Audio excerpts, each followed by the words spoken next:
so grateful for our youth who have led us musically today. What a wonderful blessing they have been. God be the glory for such wonderful youth and their gifts. We're so grateful for them today. We've been in a series entitled Blackish, a theology of liberation for a new generation. And throughout the course of this series, we've tried to articulate for a new generation a theology that will hold you and help you when you find yourself black and Christian and living in the empire of the United States of America. So the first Sunday of this series, we dealt with God himself, who is God to us. Second Sunday, we talked about black mamas. Last Sunday, the Reverend Dr. Brandon McCormick talked about what it means to be black, woke, and Christian, and how to handle life when you notice the storm, but Jesus is sleeping. And this Sunday, I want to talk about blackness and ecclesiology. That is, what does it mean? What is the value of the black church experience in these yet-to-be United States of America? I want to do that through focusing our gaze on Daniel chapter 3. With open Bibles, let's go to God in prayer. Open now the crystal fountains from whence the healing streams doth flow. Speak, Lord, your servants are listening. We're asking, oh God, that you would lean over the balcony of eternity. Speak a fresh word into our lived experiences.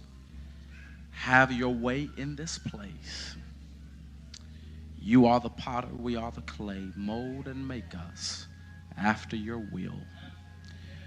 And Lord, any way that you bless us, we will be satisfied.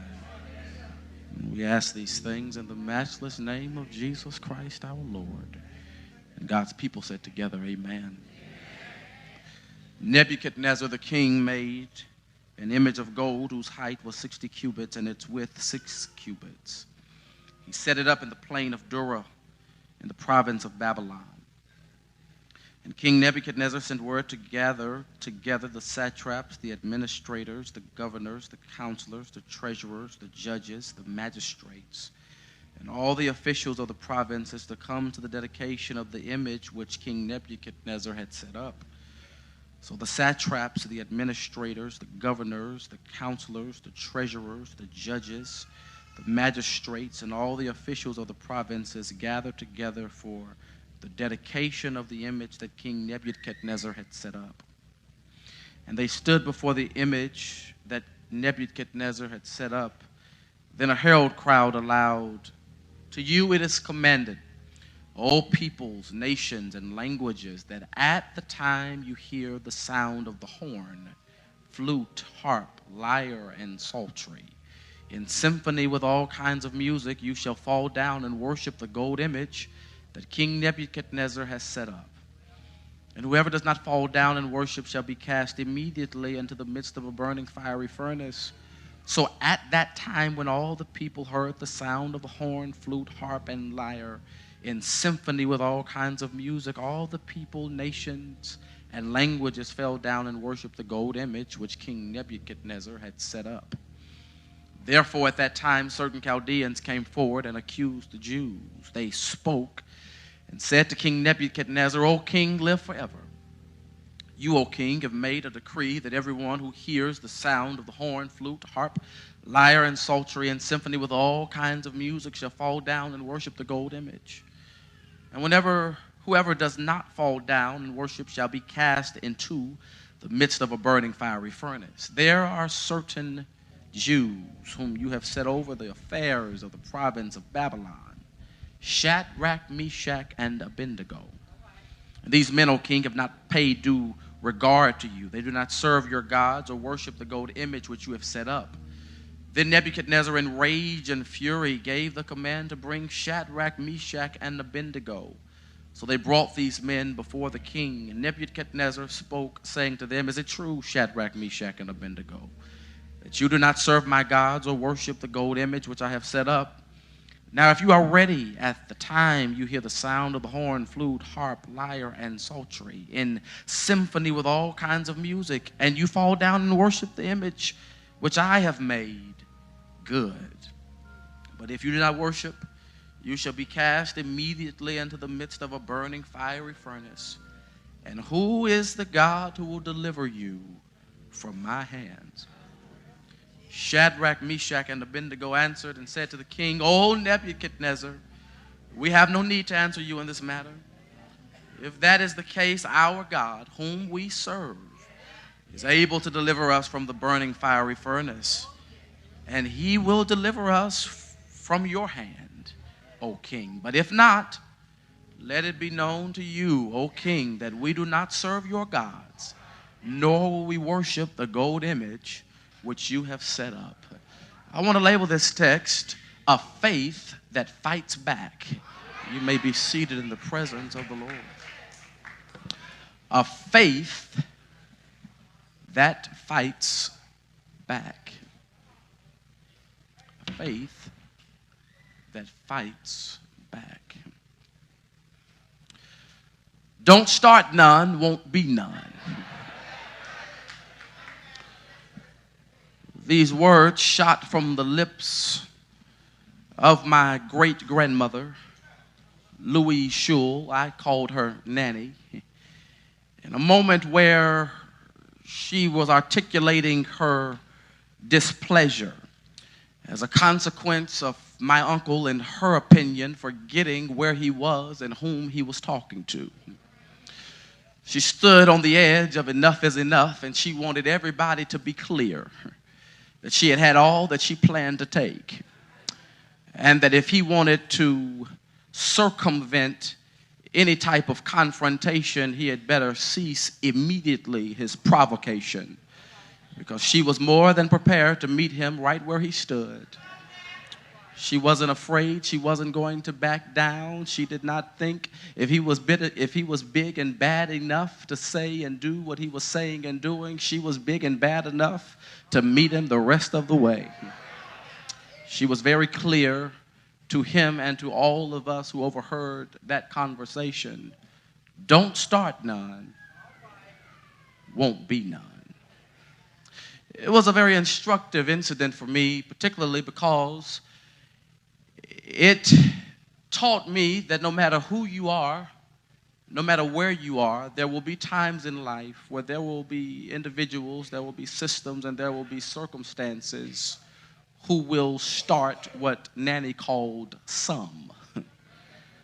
You know what some is, don't you? Some is when people get in your business in order to put you out of business simply because they don't like what God is doing with you. You know what some is, don't you? Some is when people spread fake news about you in order to frustrate the progress that you are making with the help of God. You know what some is, don't you? Some is when you have to dig yourself out of ditches dug for you by your haters and navigate yourself around landmines set by those who really don't mean you any good. You've got to be careful, because in this life of every now and then, there will be people who you have to serve notice. Don't start none and won't be none, but if you start some, I know what to do with that too. This is where we find ourselves this week as we see the NFL enacting a ban that is prohibiting professional football players from exercising their First Amendment right and choosing whether or not they will take a knee or stand tall when the national anthem is sung. Isn't it interesting that a song that talks about, that extols the land of the free, but these white rich college football team owners don't consider their players to be free enough to decide whether or not they will take a knee or stand when the national anthem is played. It is the height of hypocrisy, because we understand that this ban is only coming down as a consequence of one Colin Kaepernick taking a knee on the sidelines while the national anthem is being played, as a consequence of the rampant police brutality that is taking place in cities across this nation. Isn't it interesting that when Colin Kaepernick takes a knee in order to call attention to police brutality, the NFL places a ban on taking a knee? But in 2012, when Tim Tebow took a knee on those same sidelines, nobody said a mumbling word. It's the height of hypocrisy. And by enacting that ban, the NFL started some. But my brothers and my sisters, you've got to be careful when you start some, because when you start some, you might just meet somebody who knows how to finish what you started. Understand that Plessy versus Ferguson started some when the Supreme Court laid down their ruling that de jure segregation should be the law of the land, and thereby they set forth their doctrine of separate versus equal. But when they started that, there was a brother who was produced by the name of Thurgood Marshall, who tried and won cases all across these United States of America that chipped away one by one at legalized segregation. And that brother was so bad that he rose so high as to sit on the same Supreme Court that said he was supposed to be separate in the first place. I'm trying to tell you, be careful when you start some. You might run up against somebody who knows how to finish what you started. The heinous murder of Emmett Till started some, but it invited the cameras to see the atrocious apartheid that was taking place right here in America. When you start some, you might run up against somebody who knows how to finish what you started. That bus driver who told Rosa Parks to get up started some, but when he started some, what he started produced a movement led by an audacious, articulate dreamer by the name of Martin Luther King that ended up marching America right on into a more perfect union. You've got to be careful when you start something, because you might run up against somebody who knows how to finish what you started. That's what happens right here in Daniel chapter 3, when we see a king by the name of Nebuchadnezzar. And Nebuchadnezzar decides one day that he's going to start some, that he's going to fashion a god with his own hands, that he is going to make an object of worship for everybody else to bow down toward. He decided that he was going to make a statue of gold, and then he was going to assign his musicians to play music, and at the sounding of that music, everybody was supposed to fall down and worship the God that Nebuchadnezzar had made. However, there were three brothers by the name of Shadrach, Meshach, and Abednego who decided that they didn't care what kind of God Nebuchadnezzar had made. They didn't care what kind of music Nebuchadnezzar played. They knew who their God was, and because they knew who their God was, they knew there was some music they just couldn't dance to. And as a consequence, these brothers, Shadrach, Meshach, and Abednego, they were exiled from Jerusalem. Understand that Shadrach, Meshach, and Abednego had been stripped of their native land. They had been stripped of their native culture. They had been stripped of their native language. All they had was their God. All that they were able to maintain was their God. All they were able to hold on to was the God who they knew had brought them every step along the way. When everything else had been stripped from them, they still were able to hang on to their God. Does that remind you of anybody that you know? Does that remind you? Isn't that parallel to the history of African American people in this country who were taken from our native land, stripped of native culture, stripped of native tongue, stripped of native names? But what we did have was a God consciousness that gave us a somebodyness even in the face of downtroddenness. Because we understood who God was, we could look at the world around us and say we are not our condition, because we understand who God has made us and what God has said about us, and we see the difference between what God has said and the world that we see. Understand that this is a critical distinction between what it means to be an African American Christian. I understand that there are many people who cast disparagement upon African American Christians, on black Christians, saying that if you are a black person and you are a Christian, that you have bought into the white man's religion, that if you're black and Christian, you are worshiping somebody else's God. But understand that that is a grave misconception. There is no way that black people could adopt a white God, because remember, white religion taught slaves be obedient to your masters, but black faith produced a Nat Turner and a Denmark Vesey and a Gabriel Prosser who led slave revolts all over the South. White religion said that black folk were under the curse of Ham, destined to live lives of servitude, but black faith said you are a child of God. You are the head and not the tail. You are above and not beneath. You are a lender and not the borrower. White religion says that if you're black, you gotta get black, but the black faith has taught black folk you can rise up and be the fullness of what God has created you to be. God has not placed limitations on you. God has placed you to be a somebody.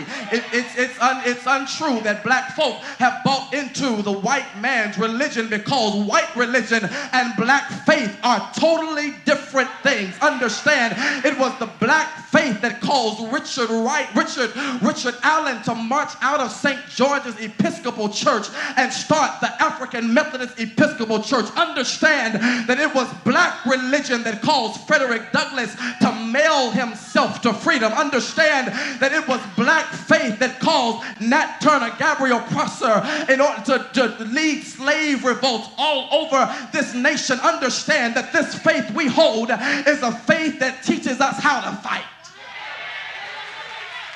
Y'all mighty quiet in here this morning, but you do understand that life may not be easy, but we serve a God who gives us everything that we need in order to fight. He'll give you the strength you need in order to fight. He'll give you the power that you need in order to fight, because if God be for you, it doesn't matter who's against you. If God is for you, he'll hold you. If God is for you, he'll fight with you. If God is for you, he'll fight your battles.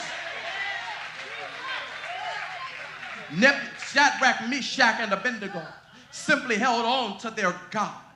And here comes Nebuchadnezzar deciding that he's going to fashion another God for them. When you hear the music, you ought to bow down and worship that God. Shadrach, Meshach, and Abednego, they were not having it.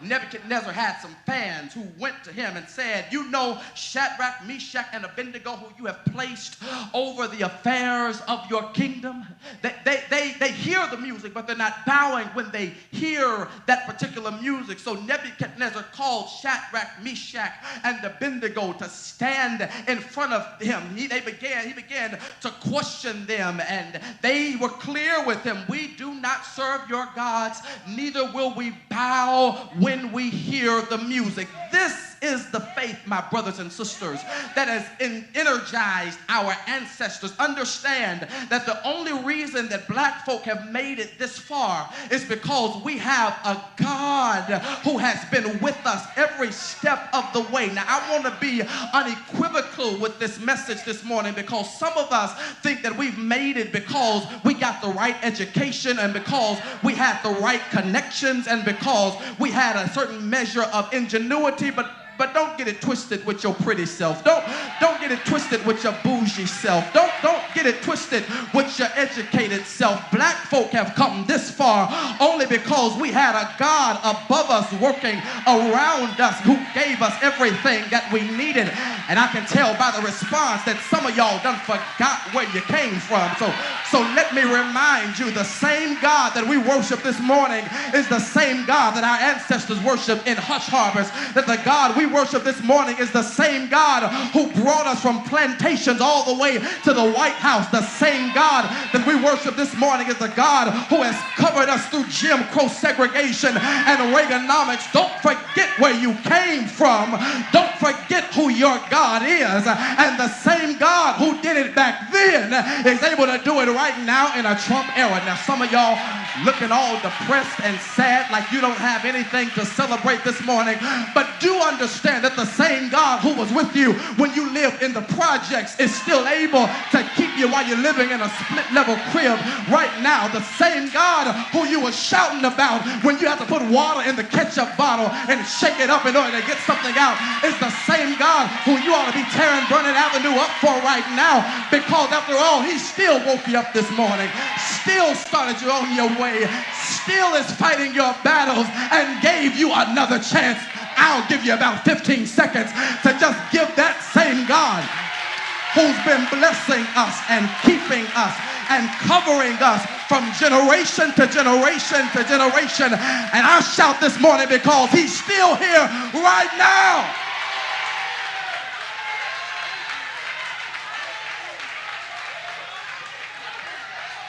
That's why I'm glad that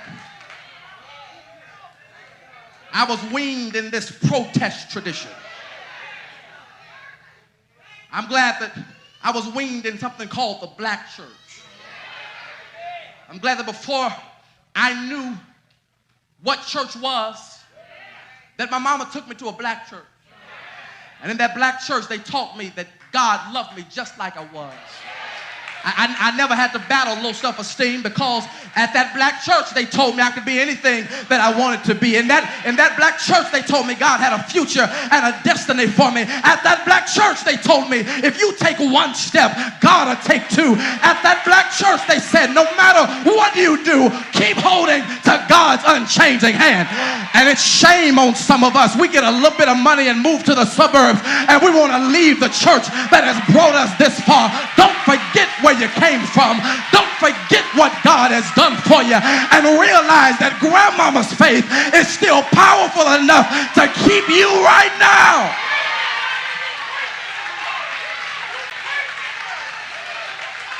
Gayrard Wilmore, in his book Black Religion and Black Radicalism, writes about the socio-political tradition of the black church. He says that black religion has always been wed to social justice and movements for freedom.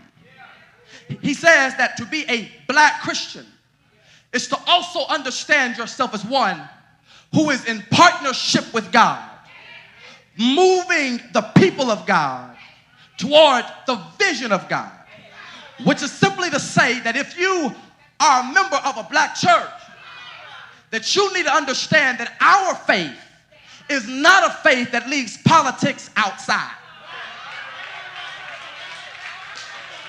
Understand that our faith is not a faith that is totally about singing and shouting. This faith is not simply about styling and profiling on Sunday morning. The black faith tradition is one who enters to worship but exits to serve. It's a tradition that knows how to shout in here and knows how to march out there.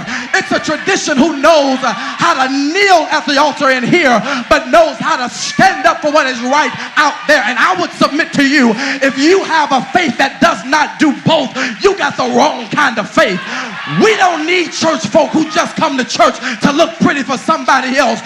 We need some folk who come here to get something so that you have strength to fight fight when you get back on your job. Strength to fight when you get back in your communities. Strength to fight when you get back to your home. Our faith is a faith that challenges us to fight back.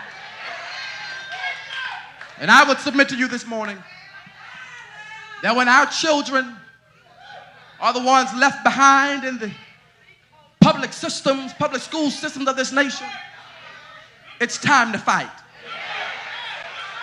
When black men are being fed to the prison industrial complex system, it's time to fight. I know some of y'all are tired of hearing me talk about the prison industrial complex system, but I tell you what, as soon as my members stop being imprisoned and start having hell to get out for stuff that folk go downtown, book themselves and walk out in for the same day, as soon as my members can get a job that pays them a living wage after they are released from paying their debt to society, I'll talk about it. But until they do, I'm going to keep opening my mouth and saying that it's a crying shame and it's a sin before God to have a capitalistic system that feeds on the back of people. I'm telling y'all it's time to fight. Redlining in our communities. It's time to fight. It's time to fight when our seniors cannot receive the help that they need. It's time to fight when there are others in this country who are trying to turn back the clock and who are trying to expose white supremacy into the body politic of this nation. It is time to fight. How dare we allow what our grandparents and our great-grandparents fight for be sacrificed on the altar of a Trump? And I came to talk to some of you bougie Negroes today. I've been hearing what you've been saying. I know you don't like your pastor talking all this black talk in church because you done made it. Since you've made it, you ought to go into your places of influence and do some fighting. God ain't given you that position and that opportunity for you to sit on your laurels. You ought to get up and do something. You ought to tell somebody that the same God who did it for me is able to do it for you.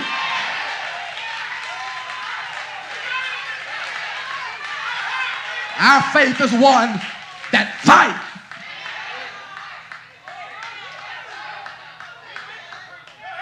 Shadrach, Meshach, and Abednego teach us that a faith that fights back is one that is clear on the God question.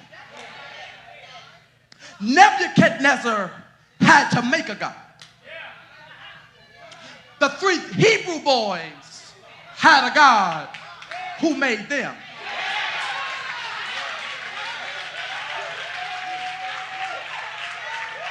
Nebuchadnezzar had to prop his God up. The 3 Hebrew boys had a God who could pick them up, stand them up. I wish I had a church this morning.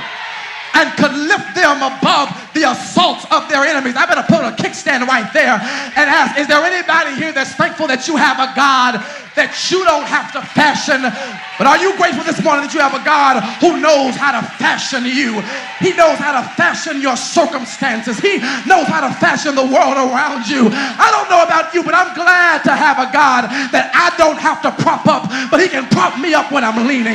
He can pick me up when I'm falling down. He can restore my soul when I'm running on empty. I have a God who cares for me.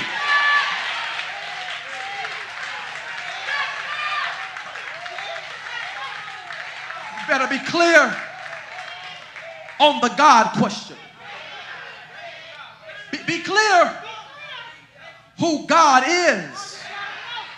Your understanding of God. Don't find yourself kneeling in front of the gods who have been fashioned for you. If you're not careful, brothers and sisters, folk will make a God for you. They'll make a God called capitalism. That God will have you spending money that you don't have. in order to impress folk that you don't like, to buy stuff that you really don't need. You got to be careful that folk fashioning gods for you. They'll fashion a god called nationalism. And that is when they will merge country with Christianity to the point that it becomes heretical to challenge this country at the point of its injustice that it perpetuates on its citizens, or the terror that it brings to bear on the entire global community. You had better be careful of the gods that people fashion for you. They'll fashion gods called fame, and you'll be out here hating yourself and hating your skin and hating the way God has made you, because they have held before you an image of beauty that does not reflect you at all. And you'll find yourself, in the words of Kanye West before he lost his mind, hating yourself and loving their wealth, all the while you hollering where the party at. But you don't need to be at no party. You need to be somewhere trying to figure out who you are and who God has made you under the light of eternity. You ought to be clear about the God question. May I submit to you today that maybe our ancestors were able to build schools and churches fresh out of slavery. I mean, they were able to build schools while the stench of slavery was still on their garments. I mean, they built Fisk and Meharry and Morehouse and Spelman, Howard and Hampton, while the hound dogs were still nipping at their feet. Yet free people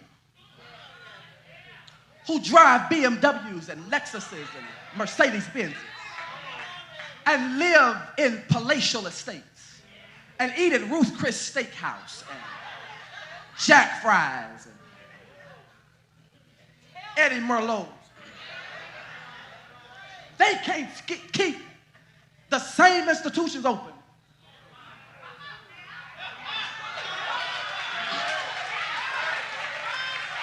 I mean, I'm confused.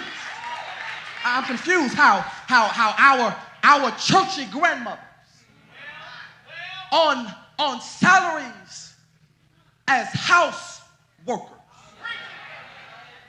were able to build big old church buildings.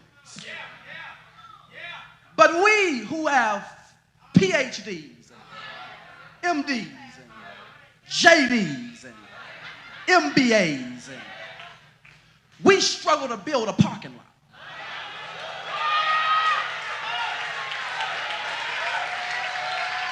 I mean, I'm just curious. I'm just curious that when white folk wouldn't let us in their school, we called the children down to the church house, put them in the basement, and our educators taught them how to read and how to write. They did this when the society at large was turned against them. But now we got more teachers than we can count. More principals, more administrators. And our black kids are still failing.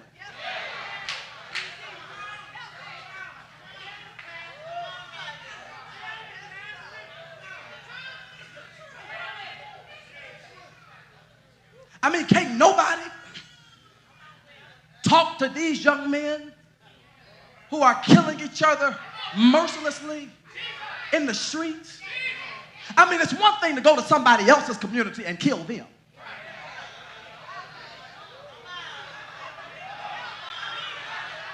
But you mean to tell me we have condescended so very low that we will murder our next door neighbor on our same street? Don't think anything about it. I think the difference between us and our ancestors is our ancestors were clear on the God question. And too many of us are running around thinking that God is just for me, myself, and I. Too many of us are running around thinking about God is your cosmic genie so that you can get whatever it is that you want out of God. You think that God is in existence in order to give you the desires of your heart. No, God, you're in existence in order to fulfill God's dreams. God wants to use you to be a blessing to the world that is around you. Black folk done become too selfish.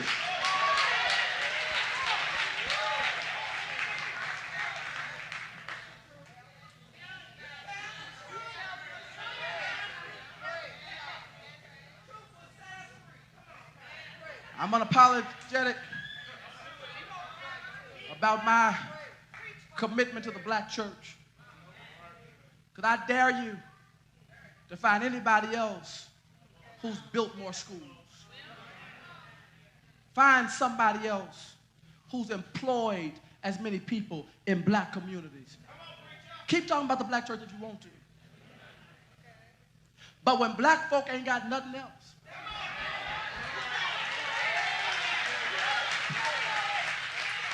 I don't care what you read this week in the Courier Journal. No matter when black folk ain't got nobody else, we always done had the black church. And can I help you today? I don't care what new religion you find. That new religion does not have a track record like ours.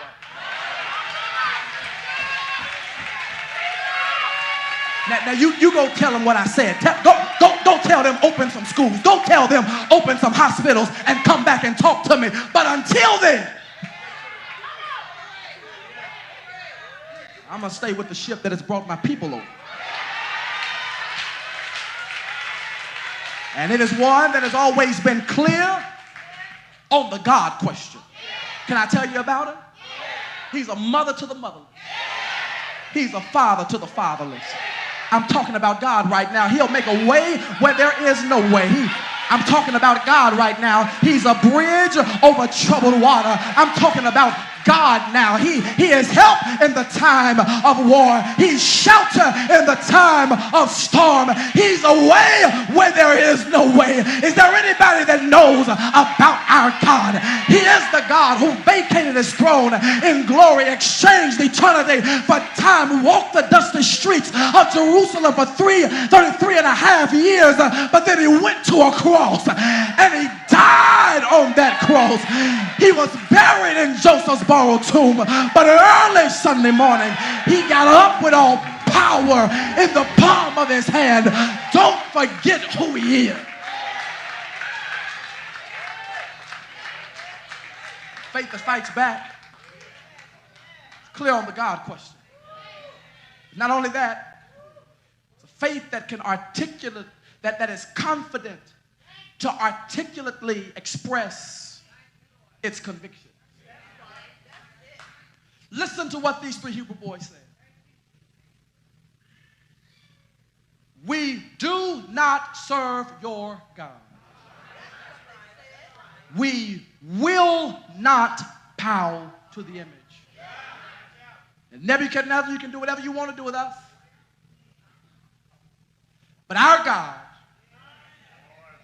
is able to deliver us out of your fiery furnace. And he will deliver us out of your hand.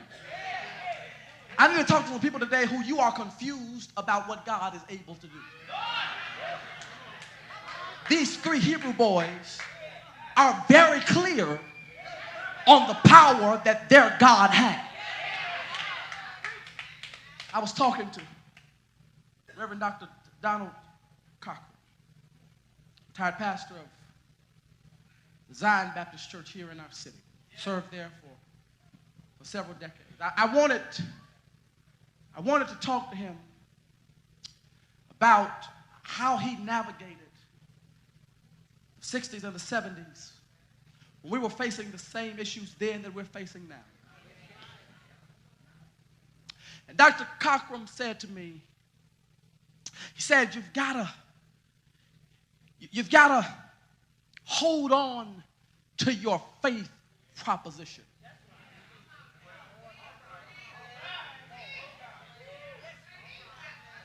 He said, regardless of what it is that you're confronted with, you've got to be confident that when you trust in God, sooner or later, God will show up and God will deliver his people.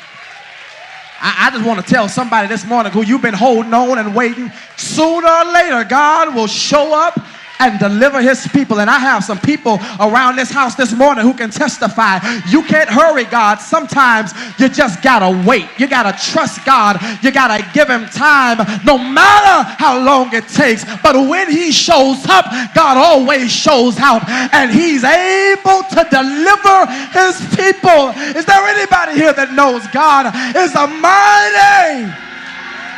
He's a mighty deliverer. You ought to high five somebody and tell him he really is able. He really is able. He really is able. He really is able.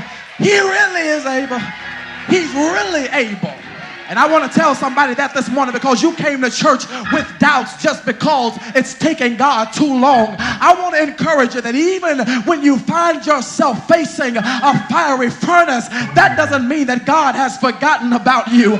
That God, you're still on God's radar. Sometimes you just got to stand still and mark time, because you don't know when he's going to show up. But he always shows up right on time. You got to be firm in your conviction. Stop changing your faith every time you hear something new. Stop being swayed by every wind of doctrine. Realize that if Jesus was saving in 1850, he's still saved in 1950. He's still saving in 2018. And just because your child seems to be a little difficult at the moment, remember that the same God who saved you is still able. Stop being wishy-washy based on what you're experiencing right now.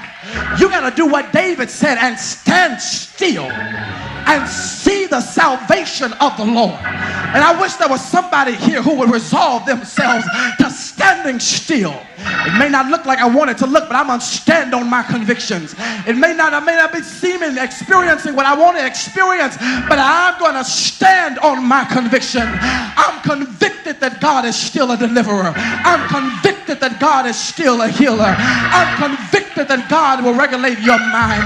I'm convicted that God is a heart fixer. I'm convicted that God will bring your family back together again. I'm convicted that God will open the door. I'm convicted that God will make a way. I'm convicted that God will give me power. I'm convicted that God will go with me every step of the way. I'm convicted that weeping may endure for a night, but joy will come in the morning. I'm convicted that greater is he that's within me than he that's in the world. I'm convicted that I can do all things through Christ that gives me strength. I'm convicted that when I trust in the Lord with all of my heart and lean not to my own understanding, in all my ways acknowledge him, I'm convicted that he will direct my path.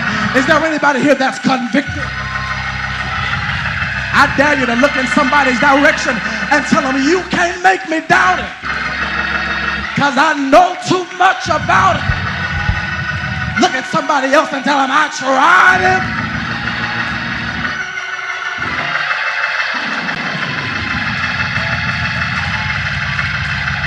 Hey, hey, you can't make me doubt it, because I know too much about it.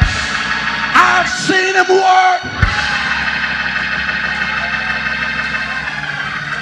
I gotta let y'all out of here. But when the three Hebrew boys wouldn't bow, Nebuchadnezzar threw them into the fiery furnace, turned it up 7 times hotter, went to bed, fell asleep. But the next morning, he went right down to that same fiery furnace, peeked into the flames. But when he peeked in, he didn't just see 3 men walking around. He said, hold up. I thought we only put 3 men in the furnace. But now I see 4 men. And one of those men looks like the Son of God. It's a reminder this morning that just because you enter the fiery furnace does not mean God has forgotten about you.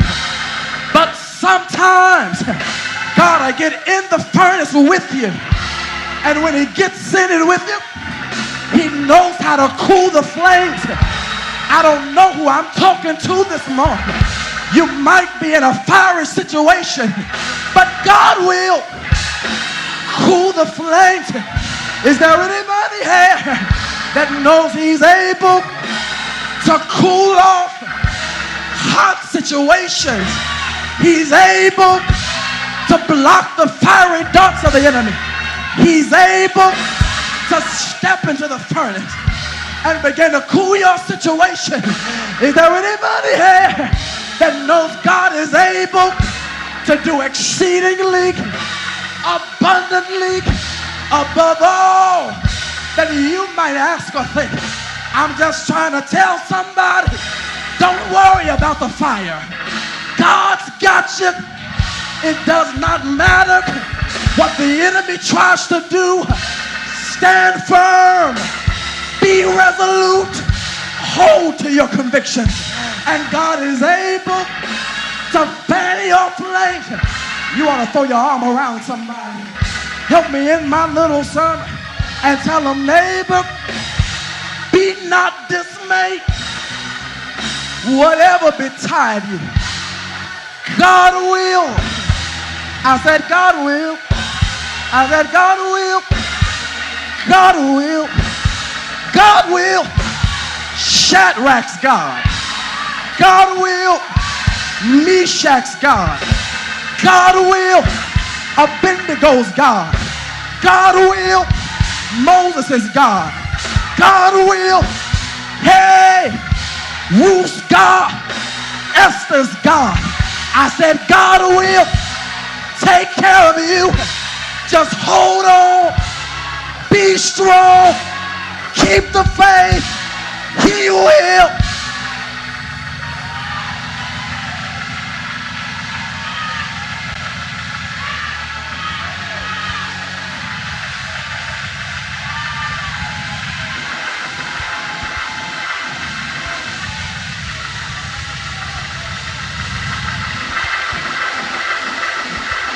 I know some of y'all got some fiery situations this week. But right before you go into the doctor's office, just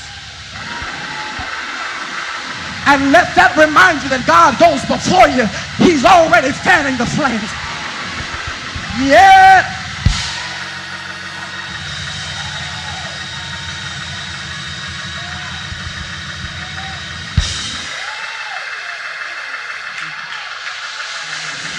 You're standing all over the place. You ought to hug somebody and tell them, don't lose your faith.